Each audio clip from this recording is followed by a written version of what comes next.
Hello everyone, good morning সবাইকে। কেমন আছো তোমরা সবাই?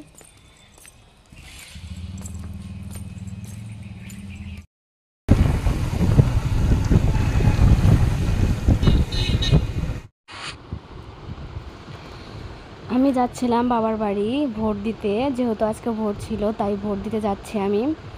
ওখান থেকে ভোট দিয়ে আবার শ্বশুরবাড়ি চলে আসছি বাবার বাড়িতে। এখন যাব না ভোট দিতে, যদিও একটু পরে যাব। এদিকে দেখো বোনু আমার কাছে, এই যে ওই দেখো তোমাকে দেখা যাচ্ছে ভিডিওতে।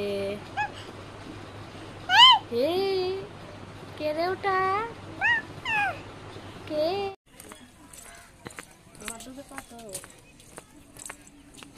আমি এখন যাচ্ছি ভোট দিতে এই রোদ্রের মধ্যে।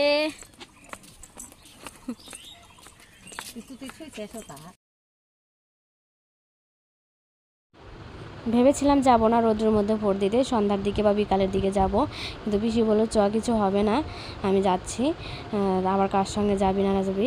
তার জন্য আমি ভাবলাম ঠিক আছে যাই, গিয়ে দিয়ে আসি।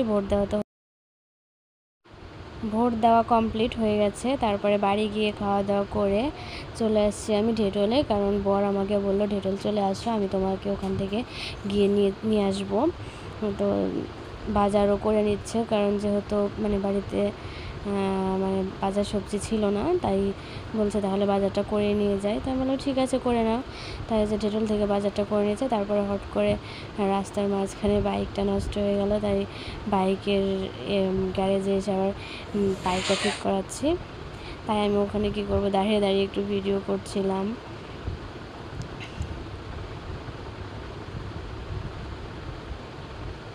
তারপর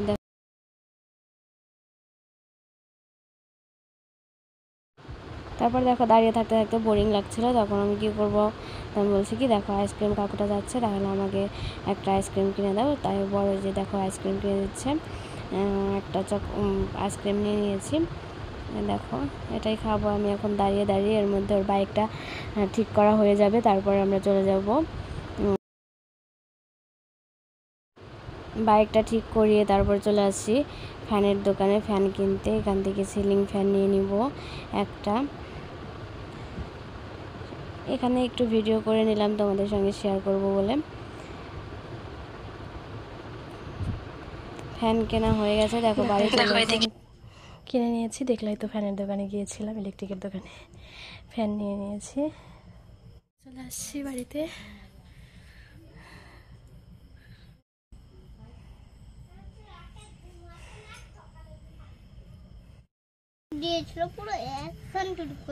এই যে ভিডিও করছি কিন্তু।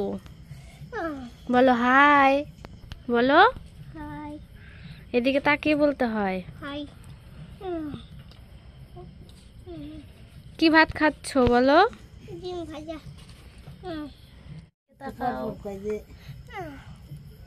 গরম লাগতেছে। তারপর দেখো এদিকে বরের ফ্যানটা সেট করা হয়ে গেছে, এখন উপরে লাগিয়ে দিবে, তাহলেই হয়ে যাবে। তারপর আমি এদিকে বিছানা গোছগাছ করতে চলে এসেছি। এদিকে দেখো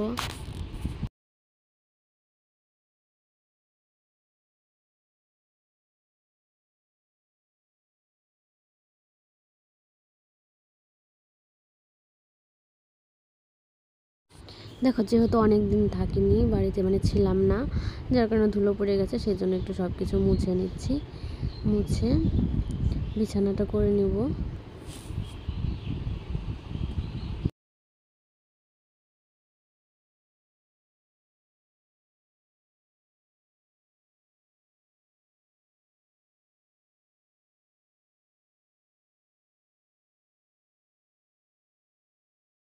তারপর মাকে ডেকে দেখাচ্ছি, মা দেখো এখানে কত নোংরা, তারপর হচ্ছে তশকটাতে কেমন নোংরা লেগে আছে। তো মা বলছে কী করবা বলো, এরকম কেউ না ঘুমালে তো এরকম হবেই, যেহেতু থাকা হয় না, আমি তো তাও পরিষ্কার করে রাখি। তাই আমি বললাম হ্যাঁ কী করা যাবে, তো পরিষ্কার করে নিচ্ছি এদিকে দেখো। তারপরে বিছানাটা করে নেব, বিছানাটা করা হয়ে গেলে তারপরে দেখি মার রান্না হলো নাকি, খাওয়া দাওয়া করে নেব।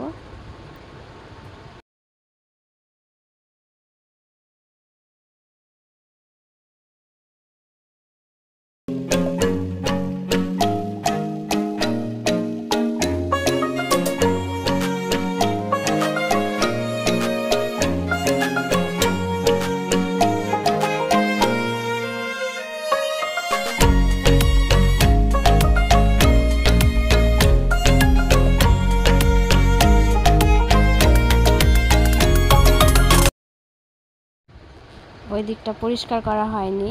আসলে কি বলো তো, সত্যি কথাই বলে দিচ্ছি তোমাদেরকে, ওখানে তেলাপোকা ছিল, মানে আরশোলা। তো আমি বুঝতে পারিনি, ওখানে দেখতে গেছি আমি যে নোংরা আছে কি না। দেখতে গিয়ে দেখি ওখানে নোংরা বলতে কি মানে আরশোলা আছে 2টা। তো যাই হোক, তারপরে ওখানে পরিষ্কার করে নিলাম। এদিকে গরম লেগে গেছে, ফ্যানটা চালিয়েছি, তো ভুলেই গেছিলাম ফ্যানটাও তো মুছতে হবে। তারপরে আবার ফ্যানটা বন্ধ করে ফ্যানটা মুছে নিলাম। তারপর দেখো আমার এদিকে সব গুছগাছ করা হয়ে গেছে। তারপর দেখি মানে হচ্ছে শোকে চালনা এগুলোতেও তো ধুলো পড়ে গেছে, সেগুলোও একটু পরিষ্কার করে নিব। তারপর বাইরের দিকে যাব, দেখি মা কী করছে, রান্নাঘরে কী কী রান্না করছে।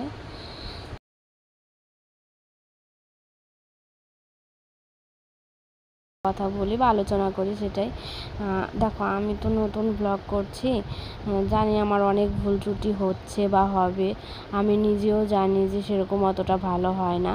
আসলে কি বলো তো, আমি একা একা ব্লগ করি, তো আমার প্রবলেম হয় ভিডিও করতে, সেটা একটা কথা। আর একটা কথা, কাজ করতে গেলে তো একটু প্রবলেম হয়ই বলো। আমিও চেষ্টা করি যে ব্লগগুলো ভালো করেই করব।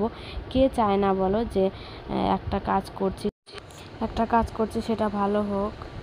কিন্তু আমিও বুঝতে পারি আমার ব্লগগুলো সেরকম ভালো হয় না। তবে প্লিজ তোমরা কোথায় কোথায় ভুল হচ্ছে, কি খারাপ হচ্ছে, সেটা আমাকে প্লিজ বলে দিবে, কমেন্ট করে জানাবে। আর তোমরা আমাকে নিজের বোনের মতো করে, নিজের মনে করে প্লিজ সবাই আমাকে সাপোর্ট করবে আর আমার ব্লগগুলো। তারপর চলো, তোমাদের সঙ্গে গল্প করতে করতে আমার এদিকে ঘর গুছানো হয়ে গেছে, সব পরিষ্কার করা হয়ে গেছে। তারপর আমি একটু ফ্যানের নিচে বসে আছি, দেখো সব গোছগাছ করা হয়ে গেছে।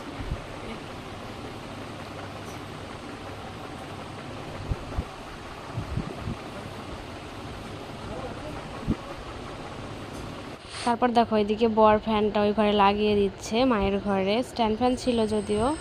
তবে চলো, আজকের মতো টাটা, সবাই ভালো থেকো, সুস্থ থেকো।